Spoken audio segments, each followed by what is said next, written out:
guests on Vinyl and Vision.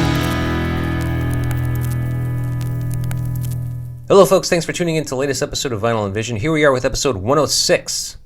Today's very special guest is Ben Krause of the band NECKBOLT.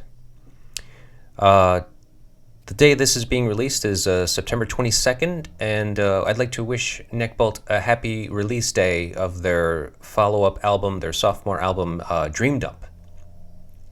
So, Ben is a wonderful artist, a wonderful musician that is based out of Austin, Texas currently.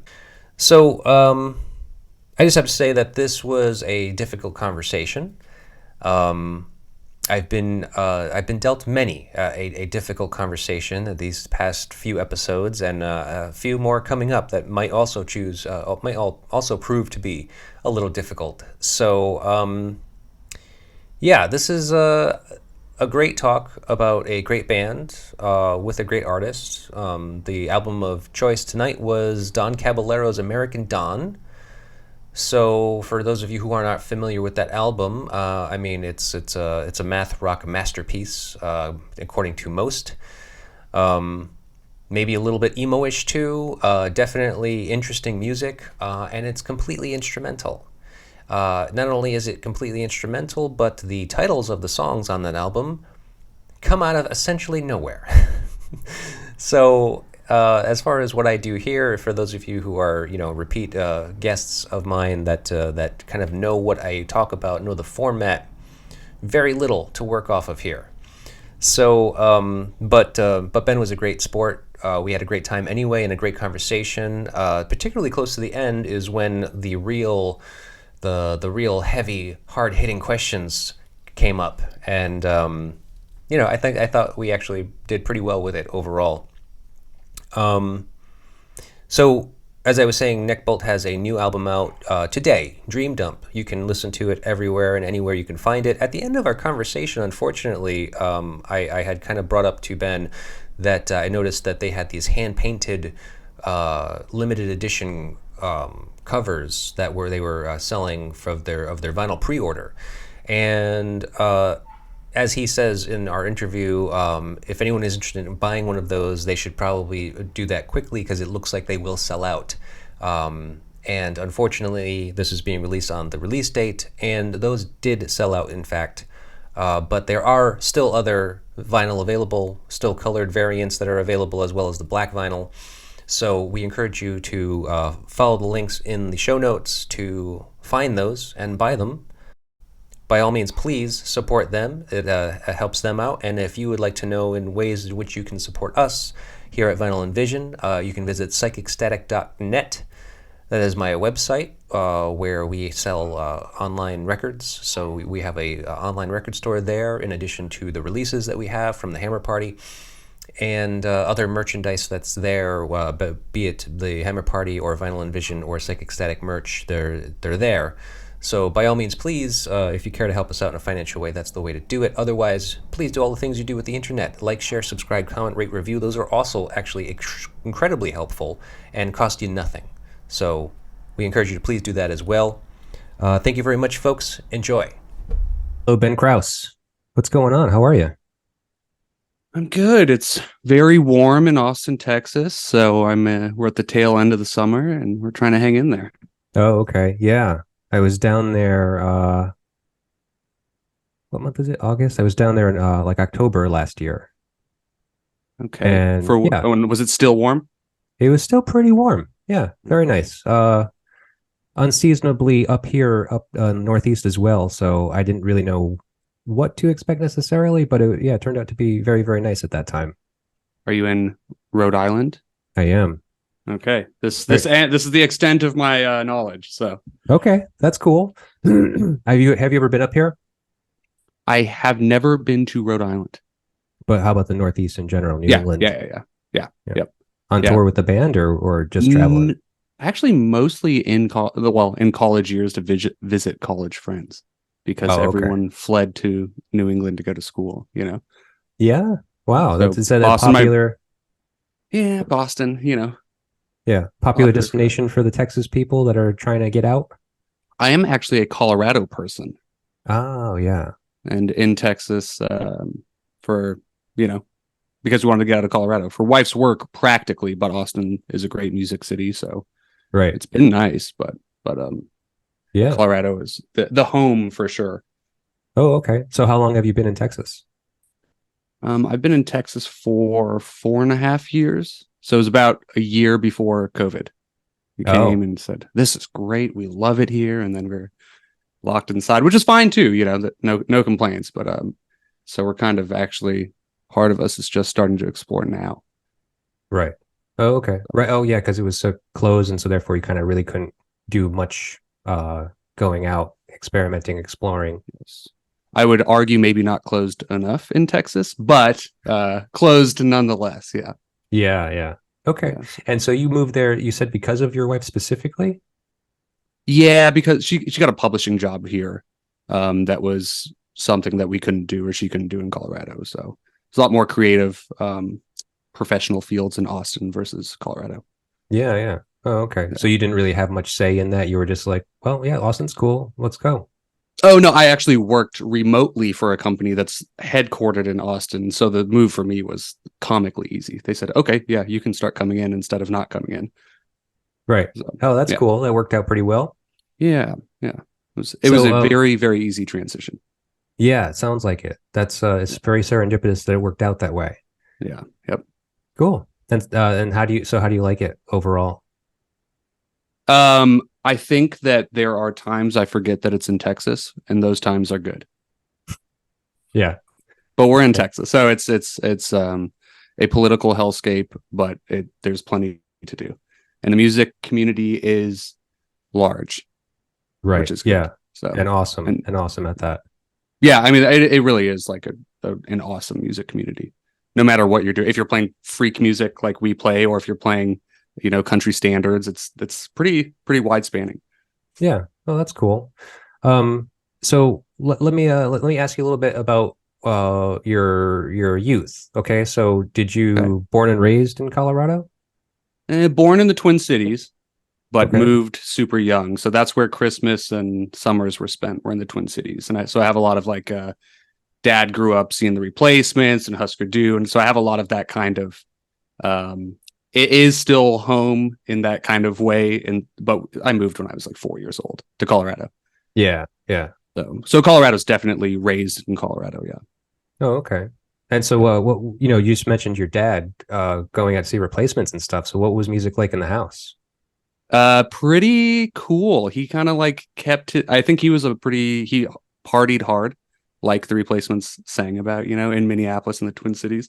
Yeah. And like growing up, he still had I still idolize this to the day. I'm trying to recreate it, but his like high school JVC, aluminum silver face, preamps and turntable. And it was all like this matching kit that he saved up for. He still has that in his house now. So growing up, that was like the thing to do on Friday night was blast music in the basement. Colorado has basements, so in the basement we would huge JVC speakers. He still has, and would go down and listen to a bunch of stuff that maybe now I'm like, I don't really care about Van Hagar or late Aerosmith, or like there's some stuff in there that I'm not like didn't really stick. Sure, but still formative. But as a kid, it was kind of like exciting, and it was rock music. Sure. I mean, it was, and this is your introduction to rock music, I guess. Yeah, I don't remember the introduction. It's kind of always been there. Yeah. Right. So your dad's always been a rock and roller, and so you've just been tagging along. Yeah. Engineer by trade, totally closeted rock and roller, but rock and roller nonetheless. Yeah. Yeah. Well, I mean, music fan, and then obviously is soaking that stuff up and obviously exposing you to it, which is cool. So what about your mom? What did she do, or what did she like? Well, it was a classic divorced family, and she was the crappy one, and so there wasn't we didn't hang out that much with her. She was the like the role reversal, typical absentee dad. We had an absentee mom. Oh, okay. I'm sorry to hear. Oh no, it's fine. Don't. I've got a therapist. We're good. We're all good. It's good. Like we're working through it. But I hear you. Musically, she loved Meatloaf. That's what I can tell you. Wow. Well, that's a big seller. Meatloaf was a huge thing, man. I forget how huge Meatloaf was. Yeah, Bat Out of Hell's like number 8 all time. It's crazy. Yeah. Todd Rundgren produced. Yeah, that's right. I forget that Todd Rundgren was involved in that. Yeah, Yeah. I In know. hindsight, So it's just as weird as it was the first time you heard it, but interesting. Yeah. it's very strange. It's when you dip into the history of some music, it's kind of strange, like when you start to learn like kind of how it came to be or where it came from exactly. Um, Kind of like what I'm doing now with your history, trying to figure out, how this neck bolt thing came to be. Yes. This cryptic history. Yes. Yeah, I mean, you're a relatively new band. I mean, you guys started in like 2021. Yeah, I guess 2020 really during Okay. COVID. I guess when I moved here, a couple things happened. I've been really band reliant my entire life, like get together once a week and practice and write together and that kind of thing. And it's really draining. And I kind of think it's not productive, especially if you have a couple people who like to drink, which you almost always do in a band. It just turns into this kind of we drink once a week, etc. So when we moved here, I said I would like to figure this shit out myself. So I would like to be self-reliant in writing music. I don't want to rely on three alcoholics or three dysfunctional people like I have in the past. So that was one side, and then I was very lucky and ran into someone right when I moved, like the week we moved here, that I had played a show with on tour, and we kind of hit it off and got into a practice room. And this is all in the first like 6 months we lived here with some of the people that are now in NECKBOLT that were in a band called Exhalants, and met them and kind of created this little network before the lockdown. And then, the COVID happened, and I have a recording set up at home, and I started tracking stuff and sending it out. I think this is a pretty common story. It's not like groundbreaking in any way, and kind of sending it to the few peers that I had, and they kind of said like, you should, this is cool enough, and like blah blah blah. So I finished the first record like that by myself, going to the practice spot to record loud stuff, and then coming home to record quiet stuff, and approached James, who was one of these people in this small practice room, and said, would you be willing to sing on this? I don't know if there's even room for, and James is just really open. He's just a really creatively open person. He doesn't need structure, or the typical structure. And he said, yeah, heck yeah, I would love to. And we sat in the closet that's 1 foot away from me and recorded vocals, shoved them in a little closet surrounded by clothes, and recorded the vocals for the first record. And then kind of said, well, shit, we should probably figure out how to play this live. And then called everyone that I still knew. That's why half of this band's in Oklahoma and half of it's in Austin. Oh man. So yeah, so to perform live, we had to kind of draft the rest of what now is the band. Right. So you have a core group of people, but with them being out of state, it must be difficult to practice and obviously schedule shows. Yeah. Yes, but to go back to the kind of like, I think we are more productive not practicing, if that makes sense. Not getting in this weekly routine. There's some sort of kind of, it would be interesting to show someone, but we have a Google doc, or a Google, a whole Google Drive for our band communication. It's like a business. There are goals, and you're going to record this by then, and we need a part to fill in here, and it's a spreadsheet. And so it's very organized because of the distance, because we have to be, Right. You like that? You like that kind of that kind of organization and kind of mathematical formula? I do. I can't speak for everyone, but I know that there's a couple people in this band that are like, hey, I want to be loud and like feel the music instead of just theoretically work on, musical files. Right. I mean, there's benefits, there's pros and cons to both aspects, right? Of like kind of getting together in a room and just kind of feeling things out, and actually giving deadlines and kind of doing the file sharing thing, and just being like, just write something to this, come up with your part to this part of the song and so forth. But and I appreciate both, really. I actually just came here from practice. My ears are still ringing. Really? Okay. I love a morning practice. So that was what, 9 a.m. you guys got together? Actually, perfectly. Yeah. 9 o'clock. I love it. That's Now, if people are willing to get together at 9, maybe we should start a band. That sounds lovely. 9 a.m. practice is good. I don't like the 9 p.m. practice. Yeah. It was circumstantial, I mean, we had to be here for noon. I was just like, and they were like, we got to like, when are we practicing? I'm just like, I was like, I can't on Sunday. I'm busy at noon, and then I have a family thing later. And they were like, well, how about like 10 o'clock? I was just like, that's too close. I can't do it. And they're like, we can do 9. I'm like, really? You want to do 9 in the morning? Okay. It's like, and everyone was there on time, ready to go. Yeah, it was actually better than our evening practices. Our bass player has been notoriously late, like half an hour to almost an hour, due to traffic and stuff like that. So yeah, worked out. And what can I ask? What is this project? We only just came up with a name, and we haven't done anything yet. We haven't done any recording. We haven't done any show. Well, actually, we did one open mic night just to kind of get a feel. What instrument are you playing? Drums. And I hear this is new to you. It is new. Yeah. Okay. So I've never played drums with a band before. And are you enjoying it, or is it frustrating? I love it. I love it because it's challenging. It's an instrument I've always really admired and appreciated. I've always been kind of tantalized by it. You know how like when you're in a band, when you're a kid, like I've been playing since I was 15. So ever since I was in a band, there's always drums around, but they were never mine. But you know, you show up to practice and like you're like taking a break. You're like, I'm just gonna sit here and bang away for a little bit. You know, you develop a feel for it, though. Like you're not great. Yes. So I know this well. Yeah. Yeah. I've been working off that and just trying to feel it out. And so I like it. I really like it a lot. I'm not great. I won't admit to being good at all. Yeah, but I mean, it is the by far the funnest instrument I think to play. Yeah, and you write the majority of NECKBOLT's music, right? Yeah. So you are doing that yourself? You kind of like multi-track and do all of the instruments, including the drums?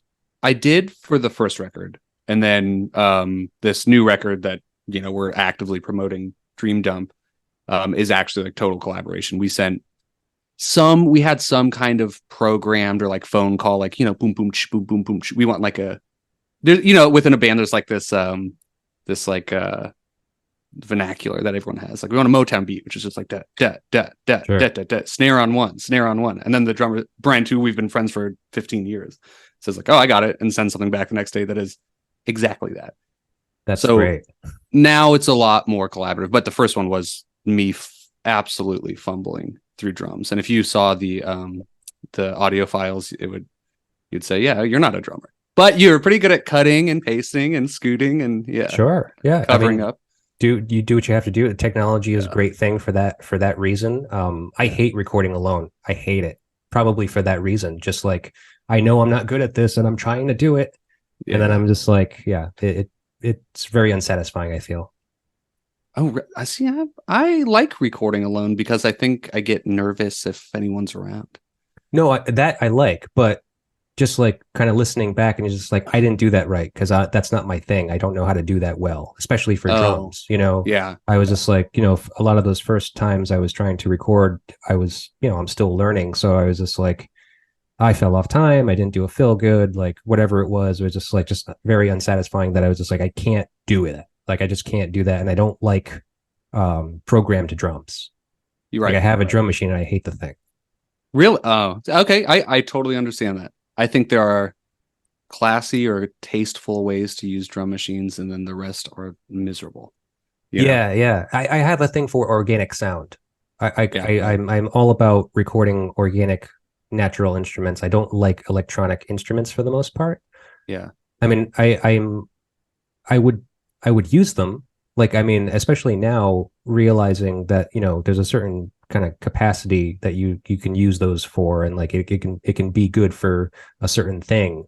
But I've just always kind of been this purist about like organic instruments for no particular reason. It's just yeah. I totally. I mean, we have to lean on non-organic instruments more just to kind of. I don't know. There's a lot of samples and stuff throughout this project just because because I think it's fun. But for the majority of my life, I very much was very organic, not even we can't even use a click. It's going to sound robotic if we use a click track. And it's like, or it's going to sound like your drummer is not a good drummer. So it's in reality, I guess it's a little different. So Sure, sure. So let's see. I had asked you here today to speak about an album that was important to you. yes, So now you chose Don Caballero's American Don. yes, I did. You ruined me. Why? This was such a hard album to do. I mean, like, considering for my format, right? Yeah, I was already working at a disadvantage because you gave me an album that has no lyrics. right. Now, and then furthermore, doing some research about Don Caballero and this album specifically, very little about it. I mean, like, there's Yeah, very little information about it, like, as far as, how these songs were, well, I mean, how the songs were written, or how, like, where their names come from, because the names are completely oh, yeah. arbitrary to the music. Gobbledygook. Yeah, Right. I think they're just made up. Yeah, Yeah. And then the history is just so, it seems a little chaotic, especially for this time period in the band's life. And it seems like their drummer, Damon Che, is like essentially the sole voice of Don Caballero. whether anyone else likes that or not, I think that that's pretty accurate, and I think that's Yeah. probably why there's been so many revolving casts. Oh yeah, yeah. Yeah. I mean, essentially they don't really exist anymore. I mean, like there's a possibility there, but there's no original members except for Damon. Yeah, who's drumming Yeah. in his mom's basement now, I think. I mean, really, he has like a channel that is drumming in his, I think, his mom's basement. Yeah. Yeah, I saw it. The YouTube yeah. channel. Yeah. It seems strange, but hey, I mean, Yeah, and it's weird. He's still kind of, even like in his mom's basement today, still kind of like apathetic, and like it still hasn't hit him that, like, did you drive everyone away? Could it have been something if you weren't the person? But that's who he is. Yeah. So yeah. yeah. He's Have you heard this record before? It was in an No. email. Okay. I have not. I have heard some Don Cab in the past. An old housemate of mine and good friend, Brent Frattini, who used to play in Daughters, Oh, cool. Okay, yeah. kind of introduced me to Don Cab, and a lot of his playing was very similar to Don Cab stuff. And it's very singular. Like, I think it's very notable. Like, when you hear Don Cab, you kind of know that's Don Cab. Yeah. Oh, absolutely. Yeah. Yeah. Okay. Well, so tell me about your experience with them. When did you first hear them, and when did you first hear this record? Okay, I can do that easily. I will back up really quick though and say I probably would have chose a Weezer record if you didn't just do one with our friend from Tunic. So it would have been too close, because it's kind of, I feel like in my life there was a before and an after. And there was a before the Blue Album and where it's like, oh, I don't give a shit about Aerosmith anymore. We're done. Like, I'm Weezer now. And then I think American Dawn was kind of that phase 2. So to answer your question, Okay. Freshman year of high school, burn CD, smoking pot at a party, classic. Put the CD in the DVD player of probably a tube TV. A friend did. I had no idea I had never heard anything really like this. Maybe a little American football, but nothing as I don't know, driving or chaotic or thunderous or gentle or goofy. It's so many things all at once. Right. And so what year was this? I am 34, and I would have been 15. So let's do some math here. 19 years. So 2004. All right. So 2004. Somewhere in there, 2004. Came out in 01, I think. This album, American Dawn? Yeah. 2000. Yeah. 2000. Okay. So you're hearing this after the band has pretty much dissolved already. Right. And you're listening to this album, or was it a different record by them? Definitely this album. Yeah. It was this one. Okay. Yeah. And so this was your introduction to Don Cab. Yeah. Oh, all right. All right. So now, because of what you said about the Weezer thing, you being 34, when did you hear that Weezer, and why would you have chosen that? Weezer was 6th grade. Oh, okay. And that was like much like actually our friend from Tunic's story. It was like CD play or a CD store with mom and dad or stepmom and dad, Yeah. And this is the one I picked out because I had heard mine was actually the first album I got was Green Album. Okay.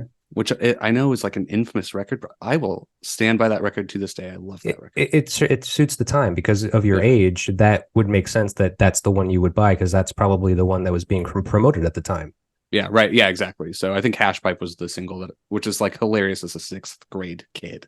being like, I love this song, and your parents being like, oh, okay, me too. Right. Anyway, but yeah, that was a more traditional kind of go and buy it and open the CD and have your Discman and like bond with that record by yourself, Right. with songs, with words, and you don't really know what the songs are about. You don't really care about the words, but it's just like cool. The whole thing's cool. Yeah, yeah, and you're coming from like a fairly rock and roll knowledgeable background. I mean, if you're listening to the Replacements with your dad and Aerosmith, then this is that's a pretty easy transition. Yeah, yeah, for sure. I mean, ripping guitar solos, absolutely, yeah, yeah. But so now I'm imagining you said sixth grade, so that means by the time you're 15, that's like 3-4 years away. Yeah, 4 years away. Yeah. That you now you hear Don Cab, and now this is like something totally different.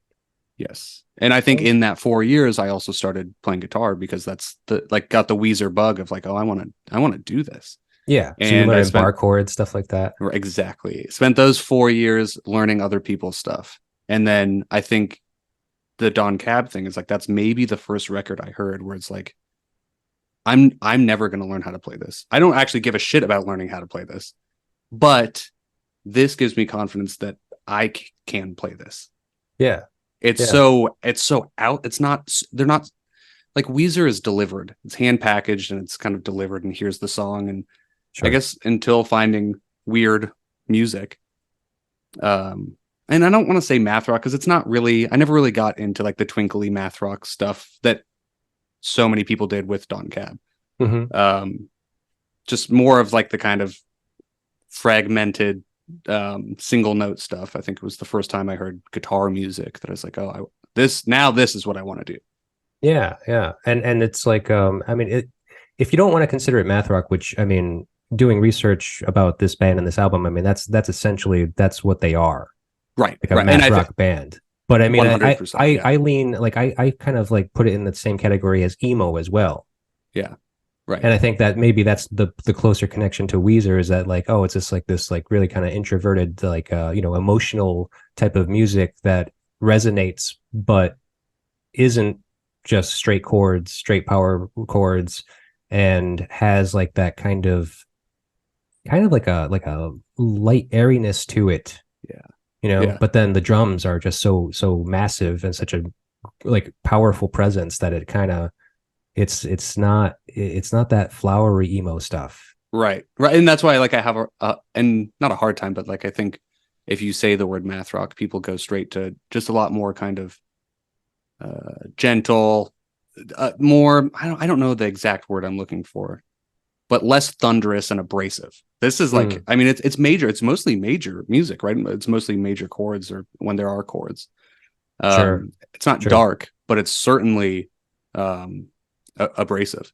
Yeah, angular maybe, is that what angular is a really good word? Yes. Yeah. yeah and that I mean that plays into the whole noise rock thing too, because I think that's specific, that word specifically is a very common adjective that people use when they're describing bands that are categorized as noise rock. Yeah, right, absolutely. Yeah, angular is a huge word. Yeah. And I've never really thought about Don Caballero being angular, because I think of angular as more like shellacky kind of chords, just chordy angular. But I like this. I like Don Cab being angular too. That makes total sense. Yeah. Okay. I mean, that's the best I can come up with. It is very difficult to categorize them and to describe them. Aside from like those like very blanket, genre labels. So yeah, right. So, very difficult record, man. Have you done an instrumental record on this podcast?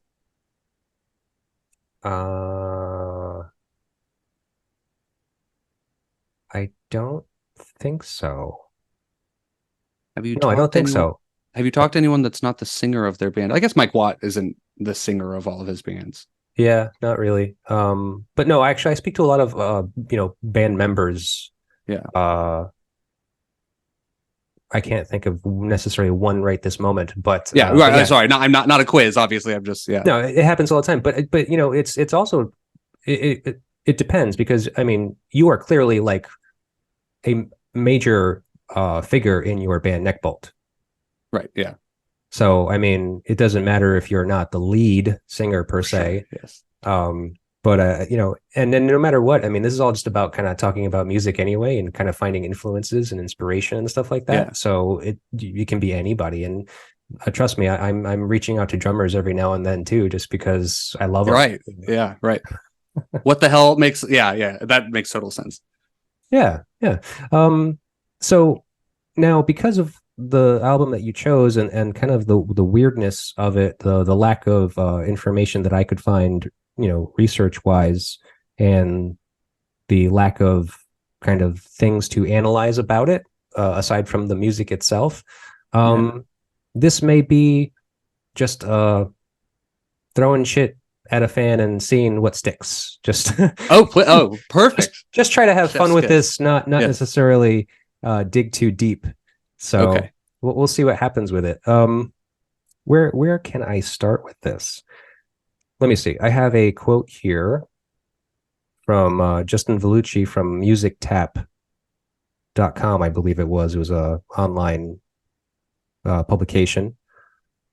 Around 1998, Williams consulted Tortoise drummer John McIntyre about building guitar loops. McIntyre recommended the Akai headrush. The pedals and Williams instantly clicked, and they constructed texture in what Williams only half-jokingly called zero time signature. Quote, by 99, I was really good at it, laughed Williams, sounding almost surprised. Quote, I could play all of our songs by just stacking the loops. American Dawn became the sole document of that experimentation. So this album, from what I'm realizing, and kind of based a little bit on this quote, it seems to be a divisive one for fans. Yes. Have you been a fan of other Don Cab records, or just this one? Almost all of their stuff I'm a pretty big fan of for different reasons. Okay, so But you like the band overall now. Right. And also I will say too, I really love Ian Williams' Battles project too. Oh, okay. Which is, I mean, kind of a similar kind of conversation. Sure. Battles, similar project, if you've heard that project. I have listened to a good portion of it. I don't know if I could say that I could speak to it well, but I definitely know it. And it definitely is reminiscent of this, obviously, because of his guitar work. I mean, it's just his style is singular. Yeah, right. And I guess, so was that a turn on, like when you were hearing this as a 15-year-old and budding guitar player, that's like you kind of wanted to maybe sound like that? I think so. And I think too, probably for a lot of people that didn't get really good at guitar. I know that there's people that went on and got classically trained, that when you hear something like this and you're not, and I'm like I'm fine. I'm a fine guitar player, musician, whatever. I'm not trying to totally shit on myself, but I knew I wasn't going to be Rivers Cuomo. So at a certain point you go, oh, I think I can do this. That is accessible. The fact that it's just noodly and kind of avant-garde and out there. So the looping is still a challenge. It's just like I think people, well, you also need a drummer like Damon Shea to be able to do it. But that that aspect of Williams' guitar work is something that I just like is sacred to me, and I think is untouchable, and I love it. But the actual physical guitar playing, I think, is on this record specifically, because it's so loose, which I think is what's kind of divisive about this record. Is it's not, you're not getting 11 songs. You're getting kind of this one data dump of like, yeah, we found a cool pedal and here's what we did with it. And I love that. Yeah. Well, it's weird too. Like, I'm not too familiar with their previous experience with their previous recordings, but this one specifically is very different according to Damon Che. Like the processes or the sound is? Both, I think. Okay. Because from what I remember him saying on one of his videos on his channel, that this is like the first album that, because of those pedals that they were using, they, obviously Ian Williams was layering a lot of guitar parts on top of one another, and so that's what they would do live. But because of that, like, it was his kind of idea to break it up recording. So this album, kind of like what you were saying about the way that NECKBOLT is working currently, is that they were working on individual parts for these songs in the studio, as well as tracking each loop separately, as opposed to just kind of playing it live with the loop pedal. Yeah. Which I think you would have. It's funny because I was walking my dog listening to this record over the last week, and had that exact kind of thought of like, did they fucking do this live? Like, because there's two options. You either do exactly what you just said, or you nail it every time. Right. And you kind of have to do that with the drummer. There's no way you can track just drums and then do that. So that's fine. You answered a question that I thought there was no answer to. So yeah, well, I mean that's all Damon Che. I mean, he is the spokesperson for Don Cab, and he is kind of doing these, or at least he did these small clips of kind of like describing each album on his YouTube channel. So that's what I heard. It's not too in depth as far as this, like, well, how did that go? But he did say that they basically like did parts of the songs, like they were very methodical about how they tracked this record. So it's with Steve Albini, right? This record was which I mean, that seems like that work ethic fits right up his alley.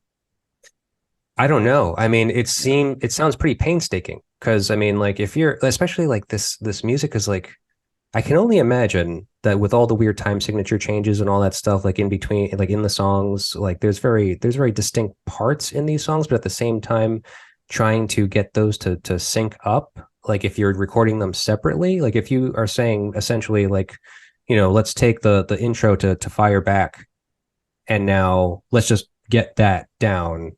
Now let's move on to the next part. And like, how are you going to make that like bleed, like without having it sound like messed up, And also, how are you going to do that on 2-inch tape? Right. There's no giant computer screen where you drag. I mean, I'm certain this was recorded reel to reel. I'm right. This is analog. That information was not explained, but I can imagine, being 1999-ish, the technology was probably not there. Mm-hmm. So that makes it even more difficult. Yeah. No wonder they all hated each other. It makes total sense. Yeah. Well, I mean, from what I learned, I mean, Damon Che is not the sweetest guy in the world. Yeah. And that, it is kind of funny. Like, and I apologize now for picking this record, but no, it's okay. It's a fun challenge, but it was a challenge. Yeah. It is fun. It is interesting to pick a record and love a band where everything that everyone can ever tell you about them is you don't want to be in a room with them. Yeah. It's not weird. Very inspirational. It's very kind of like analytically interesting to be like, wow. And you still convince people to put out records and see your band, and because you're just like that talented, I guess. Right. Yeah. I mean, the music industry, I don't know if you can corroborate this story with me, but the music industry seems to be full of assholes, Yeah. Yeah. I mean, I'd like to not be one, but yeah. No, of course. I mean, and like, I think that my experience, like the people that I personally know that I like, I don't consider them to be assholes. I think that the majority of the people that I know and that I get introduced to, even doing the show, everyone's been just complete sweethearts and just lovely people.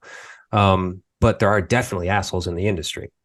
Yes, there are big egos. I mean, that's the problem. Yeah. Big egos, right? Yeah. Which is, it's kind of interesting too, because I think that a thing that I really like, and I think a thing that everyone really likes, is like authenticity. Like when you can hear like, oh my God, when you see Damon Che's personality and you listen to his drumming, it all seems authentic to me. You would have to be an asshole to make all that work. Personally, that's like how I see it.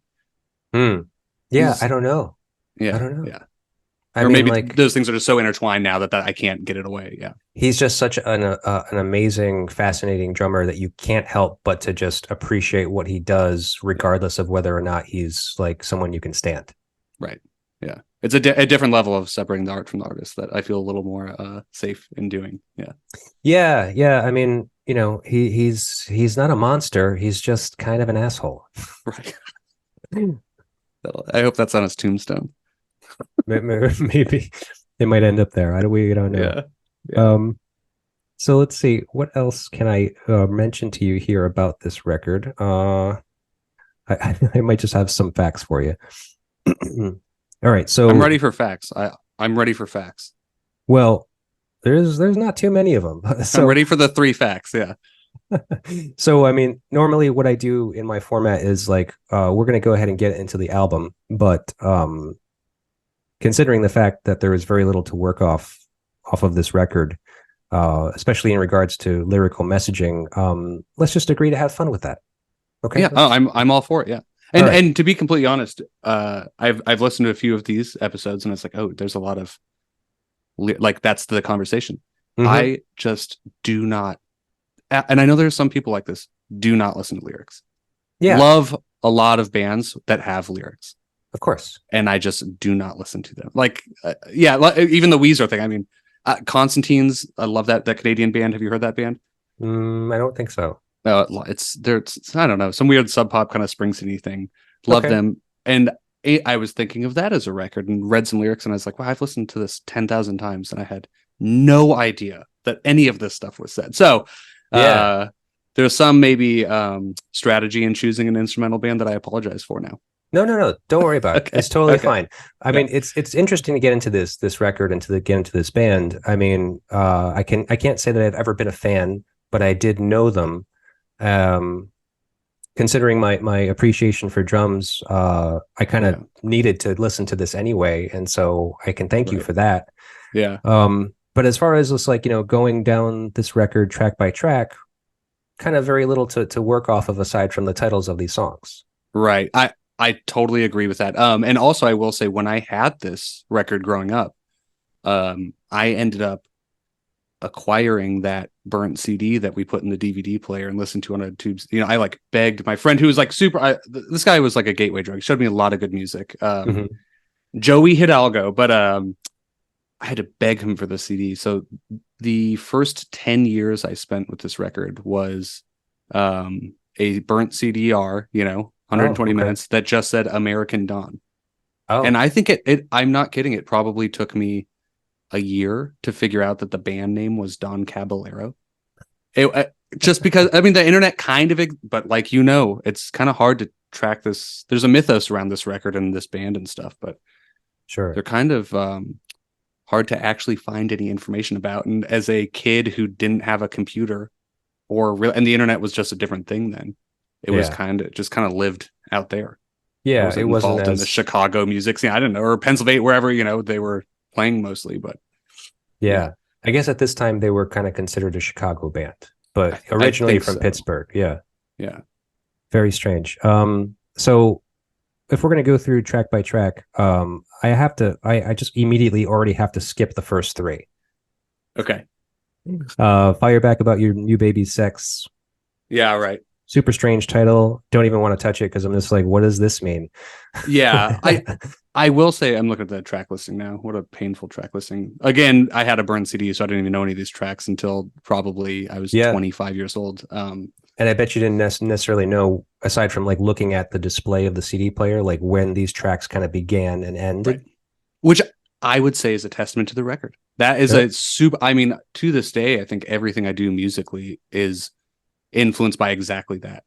Like I'm kind of like, okay, 10 songs, here's one. Like, that's cool, but I don't know. I like this kind of amorphous. You move through it, and then eventually, the record's over. Yeah. And that's it, And I think that was maybe more prominent with vinyl because that was more the experience. Sure. I mean, you get 2 songs because you do have to flip it, or 4, or whatever, if it's a double LP, but there's a little more continuity, or you're able to have more continuity on each side of a record because, it's not just track. So I've loved that about this record, but it does make this structure difficult.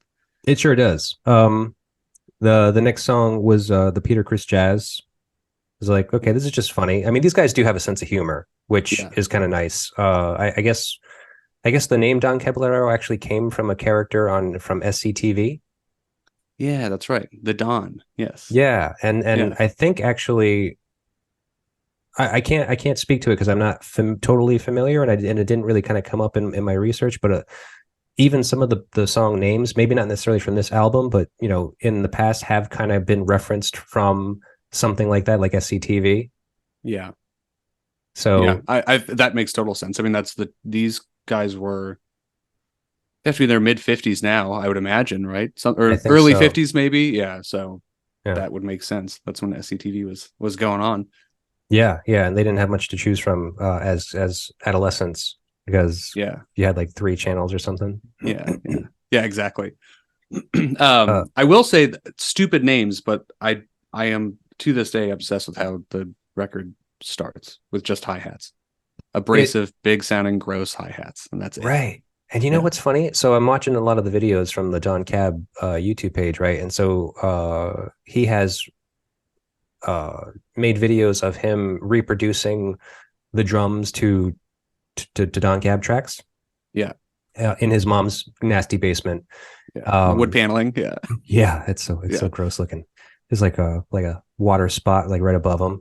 Yes. It's a difficult watch for so many reasons, but yeah, I have watched some of it. Yeah, but just to appreciate his drumming and to kind of see him doing it is pretty miraculous. And but I noticed that he plays Sabian B8 Pro hi-hats. Interesting. Isn't that like gross? Yeah, that is really gross. I mean, it's yeah. so I see it as this like this is a testament to the idea, because I don't know if you've ever thought about this, but like, as musicians, you always kind of like aspire to have good gear. You're like, God, I wish I could afford that awesome guitar, that awesome, drum set that costs thousands of dollars. And then B8 Pros are the lowest grade, like cheapest Sabian you can get. Yeah. And that's what he plays and has played right along. He has played that crappy. I noticed. It's funny that we both noticed that, and I was like, really? Like, do you need a GoFundMe to go to the pawn shop and buy anything that is not B8s? But yeah, right. No, and I know that he's talked about his ride and how the B8 ride is like kind of like one of the most distinct bells, which is true. It's a piercing and it cuts. Yeah, but the B8 Pro hi-hats, I was just like, okay, so this is a testament to the idea that it's the musician, not the instrument, that kind of generates the sound. Yeah. It goes back to that authenticity too. That oozes Damon Shea. Just like, no, it almost feels like a fuck you. You know that he could have nicer hi-hats, but no, I'm not going to. I'm going to play my snare at my knees, between my knees, because that's how I don't know. The whole thing just seems like a big fuck you. Anti-drum establishment, down with the drum man who says you need your snare at a reasonable height. Right. Yeah. And at a weird angle too. It's just kind of like, it's like facing, it's practically facing him. Yeah. He plays like a very visual representation here that will not translate to a podcast, but that's how he plays. The octopus, isn't that what they call them? Yeah. Yeah. Right. Yeah. Haven't Lived Afropop. That's the third song. My favorite song on the record is that one. Oh yeah? That's for sure. That's Damon Che's favorite. Oh, is it? Ah. Yeah. Real knows real. Based on the video that I watched, I mean, he was asked like if he has any favorite moments of the album, and then that's the one he chose. Really? I love that. I don't know why does he say why? He doesn't really go into a very good explanation. He kind of he's so difficult, even in the way he talks. Like, I don't know what to believe with that guy, really. Like, of the interviews I've heard of him, I'm just like, what are you getting at? Yeah, he's got something to prove, I think, to no one. I don't know, to the 18 people that are still listening. Yeah, and he'll even say that it's not that. Like he's very, very conscious of that. Like his I guess the facade or whatever the perception he has to display for his fans. Yeah. Trying not to seem arrogant. Yeah, trying not to seem like a huge just pain in the ass. Yeah. Well, maybe that's just what he is, I guess. But that song though, I love because it kind of, and actually I love this a lot about this record and Don Caballero, even after Ian Williams leaves, which is kind of crazy that it's just Damon Shea, because it sounds so similar even after he leaves. How do you find another guitarist who can even emulate that at all? I mean, I didn't know that they had a lineup change until I had the real internet, and I'd listened to all the records a million times and never. Oh, they're playing a little differently, but not a whole different lineup. Anyway, that song kind of dissolves into this. It's weird and kind of all over the place and unstructured, and then it like dissolves into this kind of almost like Motown Jackson 5 like Hmm. insanely poppy part with the hi-hat still going kind of on the upbeat. And it just, I've always been fascinated with how this band in particular can be so almost avant-garde and out there, and then kind of seamlessly come into something that's 4/4 and sounds like it should be on a 7-inch, 45 in 1956 at a parlor. I really appreciate that about them and about this song in particular. Yeah, yeah. So they have a ability to kind of like they have a pop sensibility, even though they seem Yeah. so detached from that. Yeah, right. And they kind of I think they kind of trick you into it. And maybe it's that smugness, kind of like, yeah, we're Mhm. gonna play this 4/4 bass line over this noodly thing, and you're gonna think we're still Don Cab, but this is really just a, whatever progression that is. I don't know musically enough, but Sure. Yeah. it's almost goofy. I don't know Yeah. how you're sincere and goofy at the same time, but this record is definitely those things. I think it's actually a lot to do with their tastes. Like Yeah. I read that article by Fred Weaver. Is that the tour article? Yeah. I've read that a long time ago, and then I kind of prepping for this, I read some of it this morning, and it's like, man, it's painful. But yeah, anyway, Yeah. Yeah, oddly enough, that whole article, which covers that last tour of theirs, like day by day, I couldn't use any of it. I was just like, there's nothing here to talk about.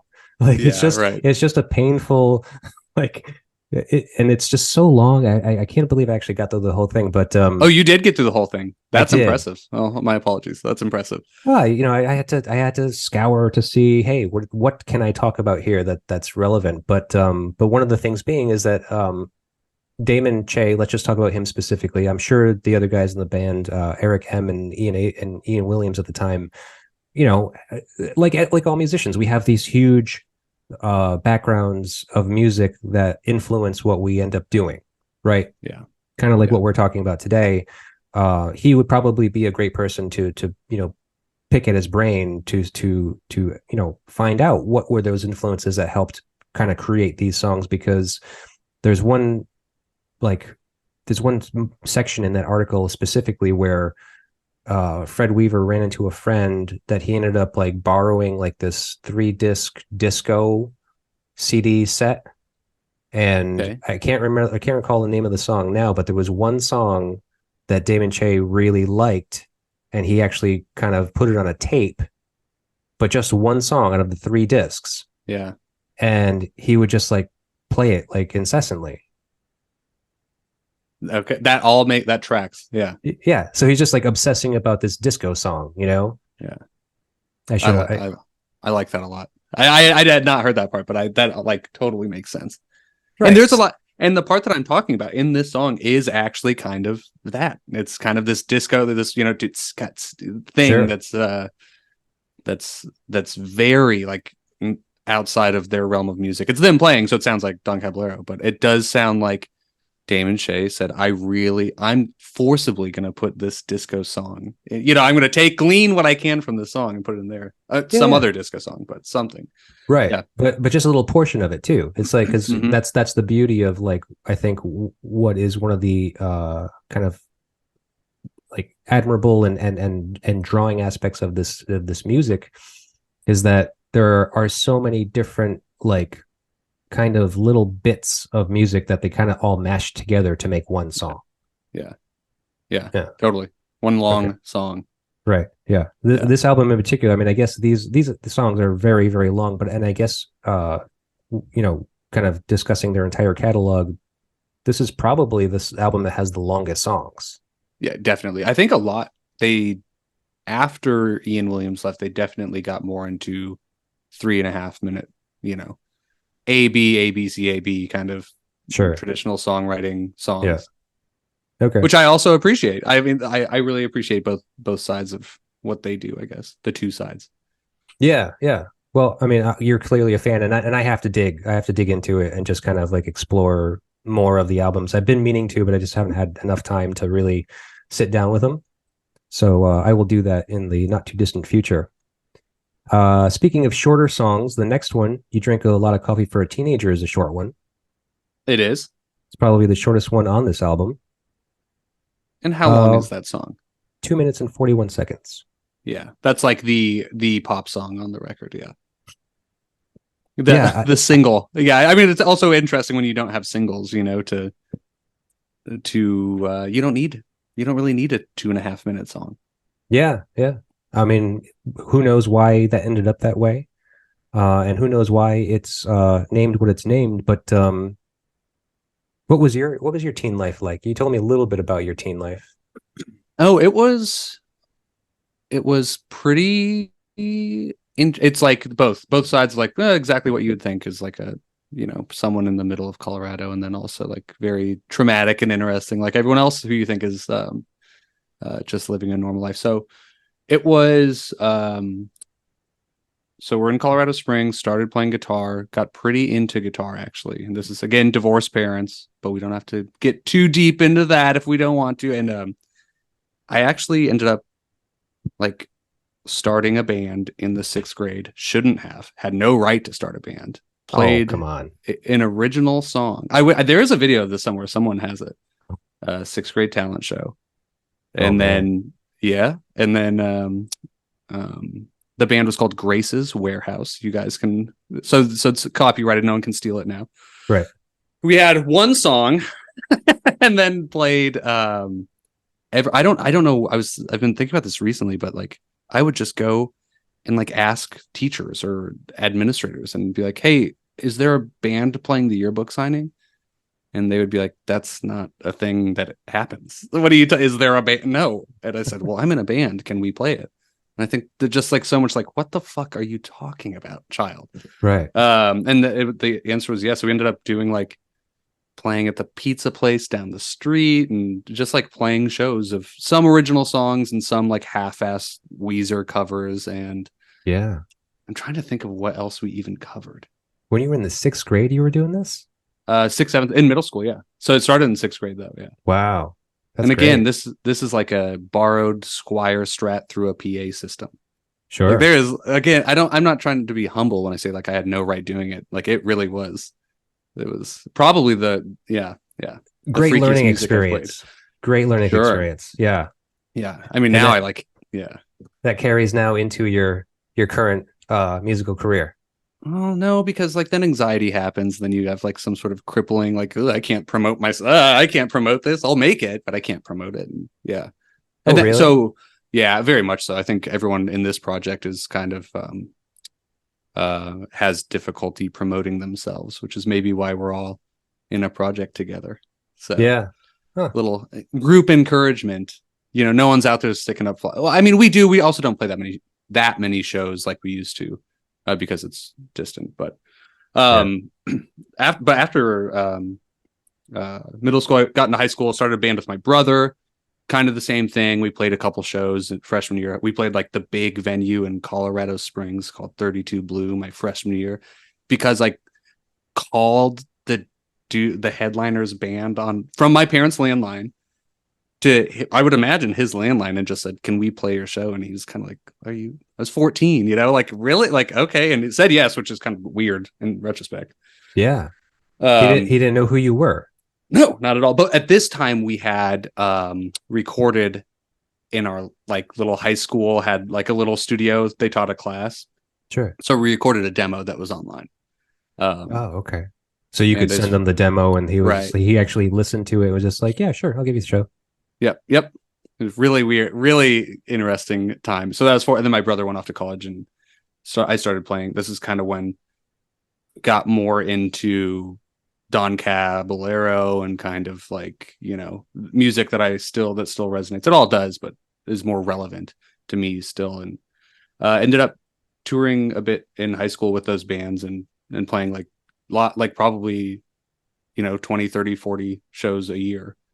And all throughout high school, and then left high school early to also tour. Oh yeah, yeah. I graduated, but I graduated, or I think I actually have no idea, but I think I had enough credits and I stopped going. I don't know if there's a piece of paper anywhere, but you then skated by. That's all that matters. You made it through. Skated by. Yeah, you're doing what you're doing now. Yeah, and that was all in like a math rock band that was very heavily inspired by Don Caballero. Okay. All right. You know what? I'm going to jump around because of what you said. Yeah, There's no need for me to jump through this record, in chronological order. So sure. let's jump to "I Never Liked You." Uh-huh. Um, so, like we were talking about before, I can only imagine that this title may have come from something Damon Che was told. Yeah. Sure. Uh, Yes, I can have understand that. Yeah. Have you ever met him? No, no, no desire. Oh, no, I mean, you would decline the offer, be like, no, I don't want to talk to that guy. I I would maybe decline the offer. He just is so grating, you know. He's just so. What would I even say? And he'd be like, "Yeah, I know, I don't care." So, Yeah. Well, um, what if it were just in passing, being like, "Oh, hey, hi, nice to meet you. I just want to, I've been a longtime fan." yeah, I probably would because I'm human. You know what I mean? I can Right. sit here 1,000 miles away and say, like, "Yeah, he's such a prick. I wouldn't even want to fill his head." Blah blah blah. But I mean, reality is like he's been massively important. So yes, Yeah. given the opportunity, I would love to say I have loved your band and appreciate your art. Right. Right. But you wouldn't say like, "Hey, you want to come sit in on my record?" I mean, if that option, I mean, yeah, I would say that too. I guess I'm going to completely backtrack and say, yeah, I definitely would do that. I would rather collaborate with him than have a conversation. Hmm. You know, what I mean? I Yeah. would rather just like talk only on that kind of Professional musical level. Yeah. vocab. Yeah, just like, what do you think of this? Let's do. I think I could do that. I could because I could handle him being an asshole about that. Sure. You know, Yeah. I would actually And it, appreciate him being an asshole about that. right. Right. Actually, I think he is taking work. Like drum lessons. No, like if you wanted to hire him as a studio musician, like a studio session, and have him like track something with you, you probably could. I mean, you'd pay him. I don't know how much he would ask, Yeah. but it's possible. I don't know. It seems terrifying, but I actually, I'll go off a little bit here, but do you know who Victor Villarreal is from Cap and Jazz and Owls and I other? know Cap and Jazz, but I don't know that player specifically. He's the guitar player in Cap and Jazz. Super unique style. I Okay. idolized him in the same time. Just kind of a very unique, similar to Don Caballero, noodly style. Sure. Yeah. And he just kind of the same thing said, "Hey, I'm teaching guitar lessons." And I like DM'd him and got to the point where I was like, he's like, "Okay, this is what my schedule." And I totally chickened out for that kind of that, like, I can't do this. Like, it's just so surreal, you know, like I don't, Yeah. so I'm such a fan. I would have a hard time. I don't know. I chickened out. Wow. Okay. Yeah. You don't So think Damon, you don't think you could now even, or actually, oh, no, this let's is like back. this week. Oh, Yeah. okay. Yeah. No, like in the last month, this has been happening. I actually owe him a DM back. So, Oh, wow. Okay. yeah. Well, I mean, and did you take lessons? I think like a lot similar story to a lot of people. I did to kind of get the basics, but I also never not this is like not a pompous thing. This is just the reality. I never really gave a shit about learning other people's songs. Sure. So I wanted like enough structure that I could go and do my own thing. And I to this day haven't found like that structure in a teacher. And Hmm. maybe it doesn't exist, you know. You don't learn to write by not reading books. It makes sense why that doesn't exist, but so short answer, a little bit, and then kind of self-taught from there on out. Yeah. Yeah. You don't Uh, feel like you missed out on something, oh, no, I do not. To this day, I do not know how to play a song on guitar. but I you know write how to, on but you write on guitar. yeah, for sure. Yeah, everything's on guitar. Yeah, but I just don't Oh, know. Like I know, like again, like I know these. I swear to God, I know like the three Weezer songs we covered in the sixth grade. yep. Kind of as Sure. good as we did in the sixth grade, and that is it. Yeah. Huh. Yeah. So You don't you what's don't up? aspire. You don't like sometimes like look up tabs and just be like, oh, let me learn how to play the song. I don't know. I just like don't have it in me for some reason. I don't know. Cool. All I right. will if my wife's a great singer and sometimes she'll be like, I want to play this country song because she Hmm. likes country standards a lot. I will learn those. But those you can just like look at and play. Yeah. Yeah. I mean, if you They're not know, memorized. no, no. Yeah. If you know normal chord structure, most Yeah. likely you can figure those out. Yeah. Yeah. Okay. So those ones. Yeah. Is that do you not hear that? That's kind of weird. That's kind of weird, right? I don't know. Do I not hear that? Hear what? Most people know how to play other people's songs. I'm super self-conscious about it. Will you work me through? I Yeah. don't play covers. I don't know how to really kind of. Okay. I think kind of like, I mean, I've definitely looked up tabs and like have tried to play covers, not publicly, just for myself. Yeah. Yeah. Because sometimes you just hear a song and you're like, God, that just resonates so much. And then I was thinking like, well, would it help me kind of like write if I knew how to play, like if I the way I play guitar is just like I just put my fingers on the guitar somewhere and whatever sounds good, that's what I'm playing. I don't know what chord that is. I have no idea what chord that is. Right. Um, and then I can stick some of those fingerings together and make a song out of it. So if you learn covers, you're like, you essentially have to learn some chords Hmm. by name, and then maybe it puts your fingering in a different position that you might not have thought of. Yeah. So Yeah. so Yeah. that's No, that's totally. kind of what I learned from learning songs. And I don't know if I've necessarily ever like applied that to writing. I think I still just kind of put the fingers wherever they feel good and then Yeah. whatever sounds right and just keep on going from there. Yeah. But you have a point of reference now for some new stuff, maybe. Yeah. Yeah, like there was one time I consciously was like I learned a cover. I learned how to play Blackbird by the Beatles, right? Yeah. So now those are weird chords too. Those are weird, very kind of like open tuning type of fingerings, and it actually kind of suits me to what I do because I'm just like, yeah, this is just like this Frankenstein fucking fingering going on. Yeah. Yeah. Um, so then I wrote a song based on some of those chords. Like I took some of the chords, was just like, okay, well, what if I put my fingers here instead of there and see how that feels? Maybe change the tempo a little bit. And I was just like, oh, now I have this new riff that is, Blackbird esque, Yeah. but it's not Blackbird. Yeah. Yeah. That makes total sense. Yeah, I mean, and I just imagine some people do that. As a matter of fact, Rivers Cuomo probably does that. Oh, I'm sure. I know he is like an Arsenal because he was in an Ingwe Malmsteen cover band.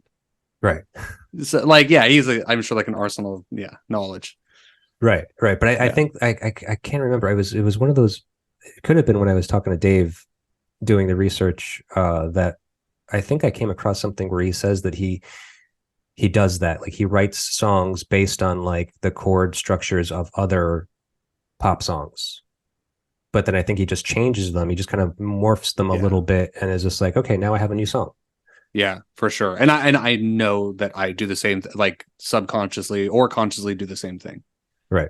Right. with less reference. It would be helpful if yeah. Yeah. Well, I mean, yeah. I mean, but if it works for you, it works for you. And obviously you're doing just fine as you are. But I Yeah. Yeah. mean, maybe one day you might think about trying that. Maybe. Maybe. Yeah. Whatever you want, Well, man. Hey. well, and also this Victor Villarreal guitar lesson thing. That's that he was like, what I do is teach you my songs. Oh, that's weird. Yeah, and but I think he's probably the same. I don't think he plays.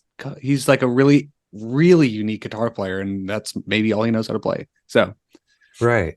Maybe. and yeah, and it's actually more of a time constraint than anything, to be honest. So maybe I'll go down that road and send you an email and let you know how it goes. Okay. I might learn a song this year. By Cap and Jazz, no less, maybe. Yeah, exactly. By Cap and Jazz. Yeah, by Cap and Jazz. Yeah. That's cool.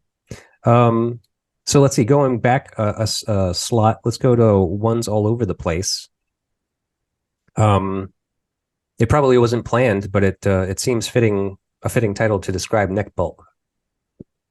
Oh, yes. Yes.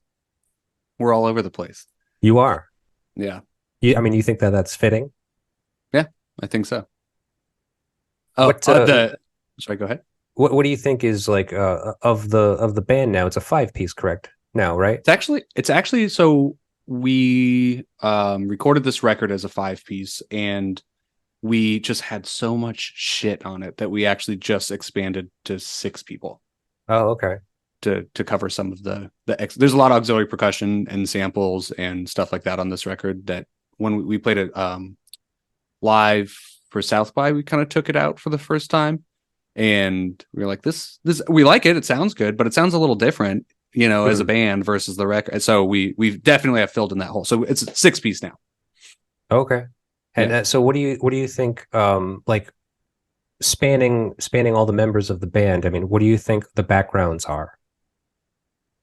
Well, that's an awesome question, and I think that like there's a lot of intention when we put it together, which has kind of been a really unique advantage to this project for us, Yeah. because it wasn't like, oh, this guy plays guitar and he's in a band and he's a little bit. It was really like no one had a job because pandemic, and we Yeah. all kind of be like, does this fit your world? This thing, this really weird thing that we're going to try to do, does this fit? Do you want to be the like Bill, the bass player, he's just like the best sounding musician I've ever heard. If he plugs in a guitar or bass or whatever, twists three things, it's the best that thing's ever sounded. Also a Okay. monster musician, great musician, but he has that on lock. That's kind of he's like the tone person and Hmm. kind of the sound person. He mixes the record last because he has the biggest ears. That's why I like to. Someone actually described him as like he just has really big ears. So that's Okay. like a component of our togetherness that doesn't fit. And then the two Oklahoma people we had just met on tour. Like they were touring through Colorado, and we had heard of each other's bands because we're in the same kind of scene community, in different states. Sure. And it's a pretty common thing when like DIY tour, just the second half of their tour just fell to shit, and they just kind of ended up living with us for a week or maybe 4 days or whatever. And Sure. we've been kind of totally inseparable since. And again, when we started this project and kind of pitched to them, like, do you guys want to, come down every month and play a show and do this digital thing? And everyone had the right equipment to do it, and had enough time, and that all made sense too. And then James, who kind of is like who did the first record with me, or I did the first record with him, or however you want to say it. He's really the loose cannon, the singer, the The vocalist. vocalist. Yeah. Yeah. Yeah. And he's just he's a yes man, a yes person. So he's just down to go with, like, actually, right. I'm going to close my laptop when we're done talking, and I'm going to drive to his house, and we're shooting a music video for our last single. And he's just like, it's just all him. He's just like, he's an artist. He's a wonderful artist. And he just is a fire hose of ideas. Right. Does he do all the art for the band? Yeah. He does all art for the band. Yeah, because I saw that you guys are selling the special hand painted editions of your new record. Yeah. And he did all those too. Actually, the normal cover is hand painted too. We just had to choose one to print, But then that was printed. That's yeah. like it's his artwork, but it's printed. Yeah. But whereas you have an actually limited edition, like I don't know how many you're doing exactly, but I mean, where he actually will paint the actual cover for that record. Yeah, it's 50 or 100. I think it's 50. Okay. But yeah, he is hand painting all. They're done, and it's a crazy room to see them all in there. But he's a prolific human being. Like I said, a fire. I mean, and this is like a tenth of what he does. Is our band. Yeah. So visual, audio, and puts out zines. There'll be a zine to go with this record too, and he does all the shirts and the last record. And yeah, he just nice. He moves forward quickly. Yeah. Oh, I love that. I love artists that are just kind of like just incessant about making stuff. Is constantly making. It's great. Yes. It's good. And our Google Drive keeps him in line. It's okay. There's structure. We've structured it. So it's good. You've been able to cage him, huh? Yeah, yeah, a little bit, at least for this project. Yeah. All right. Let's keep on moving. How about details on how to get Iceman on your license plate? All right. I got a long thing for this one. Okay, I'm ready. Let's see how much sense it makes. Okay, once again, Don Cab begins in typical Don Cab fashion, with guitars plinking and plonking their way through excellent drum and bass interplay. After a minute of standard Don Cab fare, they lay their souls out for us with some of the most heartfelt riffs they've ever written. In spite of, or perhaps because of, the lack of lyrics in the song, Iceman seems to relate to us on a much more important level than most other music. Don Cab's instruments reach deep inside and communicate on the most basic of levels, progressing from life-affirming to despondent and sorrowful to swirling. Loveless-esque beauty Iceman is the height of the album and one of modern music's best moments. That was a member review written, like a member review from SputnikMusic.com. So I have to ask you, can you tell me if you are conscious of the way your music may land with people, and is overwhelming emotion something you strive for? It's a heavy question. That's a good question. That was also a great review of that song. Yes, I think overwhelming emotion is definitely what that was the question, right? Overwhelming Yes. emotion, is that the word? Yeah, I think short answer for sure, yes. And that can be, I think where we're all at, that can be disdain for sure. There can be it's okay to clear a room as long as it's people. I think that's an overwhelming emotion that I think all of us are actually completely, in some ways, maybe like Damon Shea, smugly proud of. This kind of inaccessibility. But if you get in, then I hope that it flips the other way. I hope that it can be it can be effective if you enjoy it. But I mean, have you listened to the new NECKBOLT record? Yeah, it's thorny. It's a little inaccessible.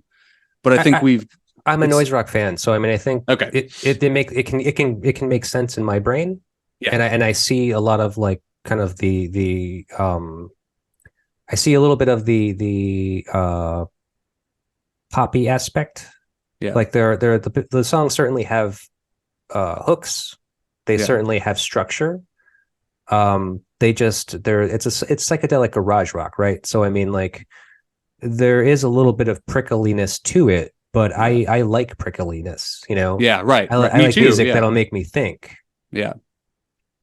Yeah, so I mean, if you can get past the first set of overwhelming emotion, then yeah, I think this music is definitely meant to do that in its hidden poppiness. Yeah. Right. I think we want people to bob their head and not know why they're bobbing their head. Yeah. That's beautiful. I mean, it's kind of the one of the first things I realized about noise rock music when I first got turned on to it was this, like, one of the first bands I ever heard was Arab on Radar, and immediately upon hearing them, I was just like, what the fuck are these people doing? Like, and why do I like it? Right. If you liked it, yeah. But then I was just like, then actually kind of like being at shows and like hearing them, I was just like, oh, I feel the rhythm. I feel how this is like, it can be as enjoyable as disco music. Like, as far as like, if you wanted to dance, like, you can dance to this. Like, as weird and angular as it feels, and as like kind of like jarring as the sounds are, there's still rhythm. There's still very, very good tight rhythm here. Yeah. And you can get into it very easily. Yeah. That's the goal, and they are a wonderful example of that. Arab on Radar. Yeah. And they're from up there, right? Yeah. I never got to see that band. I love that band. Yeah, I know. I mean, like, they were fairly short-lived, especially your age range. I mean, they did that reunion tour, unfortunately, that did not, go as they had hoped, I don't think. Okay. Understood. Yes. The tour ended before they could finish the dates. Really? Because people weren't coming? No, because they were doing great. It's the same reason why the band broke up. Oh, okay. Understood. Okay. Yeah, it's unfortunate. But I love those guys. I know all of them. They're great. Okay. They're doing Psychic Graveyard now too, right? They have another project, or some of them? That's just Eric Paul that's doing Psychic Graveyard. Steve Mattos, the guitarist, one of the guitarists, he has a solo project, Chrome Jackson. Okay. And he just created a new band called There. And spelling THERE. Okay. And there's a lot of theirs out there, so you have to look up Their Providence, and you'll find them. They have some recordings out. It's like really like out there noise stuff, and no, it's not instrumental actually, but it's mostly instrumental. It's very what's the word for it? Improvised. Cool. Okay. Awesome. Very, very improvisational. And as a matter of fact, Brent Frattini, formerly of Daughters, is in that band now.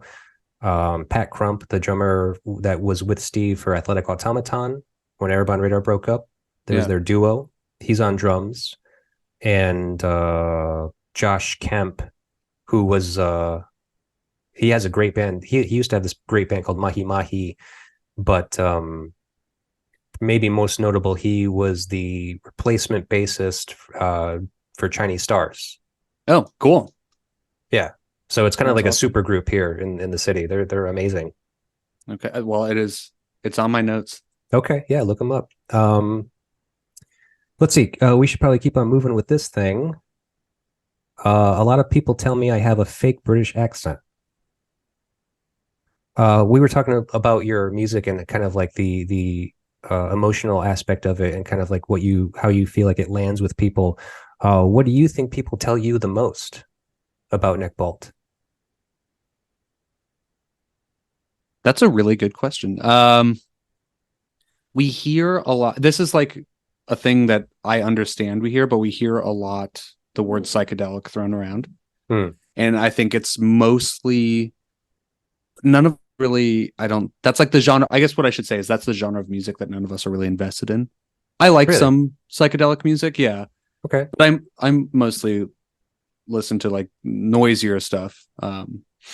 And, and I think it's just because of our choice of effects that we like. We like delay a lot and a lot of like swirling kind of crescendos, and it's just a product of the like noise making shit that we like more so than an influence of our music. But we hear that word thrown around a lot. That one always I'm like, yeah, I mean it is like I get it. If I take a step back, it's Mm-hmm. psychedelic, totally. But it's Right. that one's like the unintended word that we hear a lot. Right. I mean, and Um, you're currently the band is currently based out of psychedelia Ground Zero with the third floor, the 13th floor elevators, right? yeah, right. And Black Angels, and yeah, there's a huge psychedelic scene here. Right. Which is awesome. And it's funny because yeah, we haven't tapped that at all. Really? We're in noise rock. Yeah, that's the little bubble that we're in. And leaving here, I have some ideas. I haven't even thought to be like, wait, why aren't we at there's a bar here called 13th Floor that does all the psychedelic stuff, and we have never played there. I think I was there. It's moved since you've been here, but you probably went there. It was like a little tiny bar in October when you were here. Oh, okay. Yeah, yeah, yeah. I went to go see Thor Harris and friends play during Levitation. I'm sure that's where it was. Yeah. Okay. Yeah. Or I Yeah. wouldn't be surprised if that's where it was. That Yeah, makes total it sense. has like Yeah. a shrine to the 13th floor elevators a little bit, Yep. like a little one. Yep. Yep. Totally. Okay. They actually expand. They actually bought a or at least whatever moved into a pretty historic, cool venue. Oh, okay. So they expanded quite a bit. Nice. But yeah, there's a great psychedelic scene here that we've completely untapped. Um, Wow, that's and weird. and outside of that, I think this. I'm actually kind of proud of this, but I think people kind of have a hard time putting their finger on it because, like we were talking about before, there's some catchiness to it, but it's so out there that it's hard to say like, yeah, I like it because X, Y, or Z. And I think most Mm. people, I think I kind of repeated what he said, but Dan Golden from like Exploding in Sound and Post Trash, who's a New York person and is really nice to us and has done a lot of nice reviews and always invites us to play like the South by events that they put on.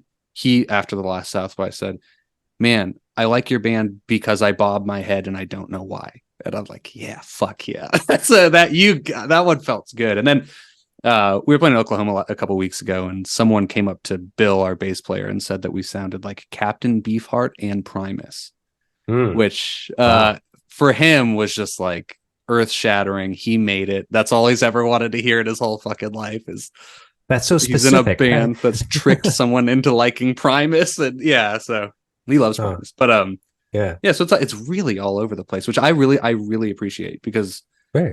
I played in bands too where it's not all over the place, and you might even hear it more. You might hear your band is great because of X, but it's more repetitive. And I actually appreciate that this project is kind of like, oh, holy shit, that's what you think? Okay, cool. Yeah, yeah. Okay, I well, don't even think that. follow-up Yep, question to that then. What do you like, where do you write music from? Like, how do you write music? it is something I've talked to a lot of people about a lot, and it is like a necessity. Yeah, but I mean, And why do you write the songs you write? I mean, like, is it just that is that just how it comes out of you? Like I was saying, like, I just put my fingers on the neck somewhere and whatever sounds right, that's just it. yeah, for sure. That's that for this project, 100%. Hmm. And I've been in, like metal or black metal bands and stuff where it's like, oh, you want to write a part that is like uh, powerful, pungent, brutal, whatever. I mean, all these words. And mostly for this, though, it's kind of like just what comes out. Okay. I would argue for some of the other writers in this project, they might have a better definition. Like the bass gets, there might be more intention behind the other people, but for the Yeah. structure of the songs, it's probably similar to this Don Cab record, where it's a lot of like, I know when we go to write a record that we want 5 or 6 groovers. We want 5 or 6 things that are just like, yeah, this is in the pocket. I feel it. Yeah. And we want 2 or 3 things that are going to be way the fuck out there, that people are going to like, what is going on here? And then kind of like this one has like a slower song, this record, where there's actually like harmonies on it. And so I think I have like a loose structure of what I think a record should sound like. Hmm. And then it comes out of, sitting down and picking up a guitar and kind of turning on a click track. Everything's to a click because we send everything back. That's usually, I mean, really how these songs start is that sitting down at this desk to a click, grab a guitar. There's a couple around, Right. have an amp mic'd or DI or whatever, and just kind of start noodling and noodling and noodling and looping those noodles and seeing if anything comes out, and then putting a bass on top of it. And then I think once that first kind of, are we a happy noodle, a sad noodle, a jarring noodle comes out, then the next part is like, it kind of builds off of that. Yeah. The dancing But noodle. a dancey noodle, yeah, there's a couple dancey noodles, yeah. Yeah. But you can hear too that it's relatively pop structured, most of it. So once you get that first noodle, you know where you're going. Right. Of So I course, guess essentially like the psychedelic aspect of your band maybe is just gear driven. Yeah, I think it is. Okay. Yeah, Wow. we're all pretty we all like gear a lot. I mean, everyone likes gear a lot. So there's a lot of that on the record. We are very fortunate that Kylan, our Oklahoma City guitar player, works at a guitar pedal company called Old Blood Noise, and they have a I mean, it's an insane room that is just full of, it's their research and development room, but it's hundreds of guitars, tens, dozens of guitars, hundreds of pedals. I mean, everything you've ever thought of ever. It's a toy and factory. Drums and it's a toy factory, and we are lucky enough to have access to the toy factory. That's amazing. Yeah. It's like really, it's really a nice thing. Yeah. Yeah. I mean, oh my God, you have like so much stuff to work with now. Yeah. That's probably going to influence whatever you end up doing in the future. Yeah, for sure. And exactly. Yeah. Damn it. That's cool, man. Damn it is the only right response. Yeah. All right, let's close this out with the last song. Let's face it, pal. Let's face it, pal. You didn't need that eye surgery. All right. So in spirit of keeping things fun, Damon Che has said about his drumming technique that he plays his snare at an odd angle and very low, with club-like sticks flipped around and played with the opposite ends for a very strong accentuated rim shot. Do you have any odd left of center techniques in your playing? When I recorded drums on the first record, I flipped the sticks around to play a very thunderous rim shot because it's what David Che does. Are you serious? Yeah, I do. Yeah, for sure. Oh, but I'm a shit drummer, so it doesn't really, like it. But I know that he does that, and I wanted to do that for that record. So really, so that one I just absolutely stole that from him. Yeah. Oh, okay. Left of center play. On guitar, I found myself now super reliant on like tremolo arm. You know, like a Jazzmaster tremolo arm. Yeah. Like it's another band I never really got into, Sonic Youth. But me neither. Why? I don't know why. I just like, I love people that love them. I don't know, Yeah. Their secondary influences are big influences for me. But okay. I know that like there's some more really leans, like kind of essentially just holds it, or My Bloody Valentine. What I can't think of his name, but same kind of hold the trem arm while you play. Mm-hmm. And it's a thing I was like, I want to get good at that. That sounds cool as hell. And now it's kind of a crutch. Now I'll always holding I live in the trem arm. Yeah, So nothing's ever in in your tune. hand. It's amorphous. Yeah, exactly. Yeah. That's not really left of center if other people do that, but I don't know how many other people do it really. I mean, yeah. I know what it means. I know what it does. Yeah. It's interesting for sure. I mean, it all depends on how it works with the music. Obviously, it works with your music very well. Yeah. Yeah. Well, thank you. But I would say to answer that, I think just the actual organizational structure of our band is probably the most left of center thing creatively that I do, or that any of us people do. Yeah, I would say so. It definitely is strange. I mean,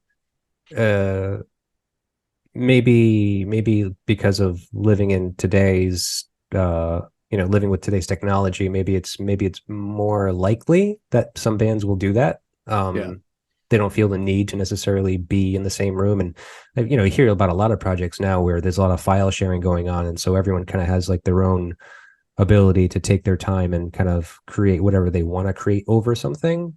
Yeah. As opposed to kind of being in the room and arguing, being like, can you try to do this? Can you try to do that? Yeah. Yeah, exactly. Hmm. We'll be in a room and argue. I think that we'll experiment with the next one on trying to write together a little bit. We'll see. Yeah. It's an expensive band practice. Someone has to stay some, you know what I mean? It's just like, so. Right. Yeah. And there's a problem with being out of state. Yeah. Yeah. But it's not that it's a 1 day drive, 6-hour drive. Yeah. So it's not too bad. Well, I mean, if you're doing shows too, I mean, so if you have like a small tour book, let's just say, I mean, obviously you're going to get together the first day, maybe 2 days in advance. So that's kind of like an opportunity to actually be in the room together and work on some stuff maybe, but I don't know. That's for you guys to figure out how you want to continue doing that. Figure it out for us? Yeah. That is exactly what we do. So, well, I wouldn't want to tell you. It's just like, well, you guys got to write some songs if you're going to be in a room together. I mean, like, work on something while you're here, Yeah. Yeah. But I mean, then you also have to, so because of this reverse engineering, you also have to like figure out what, we all throw, it's a recording band for sure. We all throw whatever we want on a board to make this crazy sound. And then you get in a room to play a show and it's kind of like, what the fuck is that? So we have to open up the file and reduce it down to just solo that and go like, okay, I can recreate that again. Right. So it's like two projects, Yeah. There's the left brain, right brain. I see. Cool. The recording and the live, and they're both fun and unique in their own way. Yeah. No, I mean, it has its aspects. It has its qualities, Yeah. Yeah. All definitely. Right. Well, so we're going to close this out. I have one thing to read for you that I will ask you a question about. Where did I get this quote? I can't remember. All right. Well, so there's a quote that says, William says, one image comes to mind when he tries to describe Damon Che. One day in a nondescript Pittsburgh autumn, Che was driving a beat-up old car. It had been raining, but even though the rain had stopped, Che's windshield wipers were still swiping back and forth furiously. Thwack, thwack, thwack. The heat was blaring out on full blast, and Che was playing an amphetamine reptile-style record with the volume on his car stereo turned up so high it was shaking the car and barely distinguishable from roars of white noise. That, quote, that was Damon, Williams says, and to him, that was just a normal day. Such raw energy, he was so intense all the time. So NECKBOLT can have a perception of intensity, whether coming from the music or the visual art or performance. How much do you feel you personally contribute to that? It's funny. The first thing that came to mind was little to none. But I do think that I am kind of a big part of the blank canvas that ends up being that. Yeah. So, well, I mean, from what I've learned, I mean, you're such a central figure to the actual music. Yeah. Now the visuals, maybe it's a different thing. Maybe James Rue has more of a hand in the visual aspect of the band. Yeah. Yeah. Oh, for sure. James is singularly the visual representative for the band for sure. Okay. And so that is James, and sonically, I'm just like I said, like the blank canvas, not so blank canvas, but I would say we all kind of are just a platform for him to be the energetic one, you know? Yeah. Do you think maybe this perception I'm speaking about, at least from my own, I mean, speaking for myself, I would say that NECKBOLT seems a little chaotic, a little bit, intense. Do you think that is mostly James then? I think so. I think we try to give him like a platform for that. I think we try to be chaotic enough that he can take it to the next level, but still have like a playing field that makes sense. Yeah. Like Okay. I'm trying to, again, get you to bob your head in a way that you're like, what the fuck's going on? And then have James just be the icing on that cake. Yeah. So yeah, for sure. I mean, if you listen to these records without vocals, would they still be chaotic? Fucking yes, they would be. But I think that takes it over the finish line. So yeah, we're not full chaos. Me and sure. the instrument, the string and drum people, we're just here to let James go full chaos. Okay. And live, it's for sure people playing Stratocasters with guitars and two pedals and being relatively baseline, just playing guitar, and then he's gone. Yeah. So yeah. Okay. Yeah. Unfortunately, I have not seen you guys play live yet. I hope to at some point. Do you have any touring plans in the future? We do. We are touring the Midwest this fall, and then I'm sure we will do something early next year. So we're up to Chicago and back this fall, and then we want to do East Coast really bad, and we want to do West Coast really bad, and East Coast is a lot easier. So I think that will come first. Sure. This area specifically, I can attest, because of my location, is great for reaching out and kind of like hitting a number of spots within a very small commute time. Yeah. Oh my God. Yeah. It's the dreamland of touring. Yeah. It's almost Europe. Yes. Yeah. I mean, within 3 hours of me, I mean, you can hit Maine, New Hampshire, Vermont, Connecticut, New York, Massachusetts. Well, probably not within 3 hours. Philly's what, 6 hours? Yeah. It's not that far, but if it's like, as far as home base is concerned, like kind of coming back to this point, and so not having to necessarily, spring for hotel rooms every night of the week. Yeah.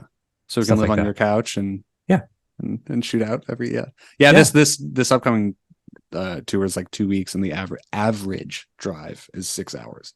Yeah. Which means there's some that are 10 and some that are 4. It's just the middle of the country. There's a reason. Yeah. Texas alone, is very huge. And so just to get to your neighbor from there, from where you are, takes a while. Yes. But we, because of this and I don't want to go into overtime here, but because of our kind of mobile setup, no one gives a shit about gear or what they bring. It's all pretty mobile. We really, for early next year, are talking about some fly-in gigs or fly-in tours.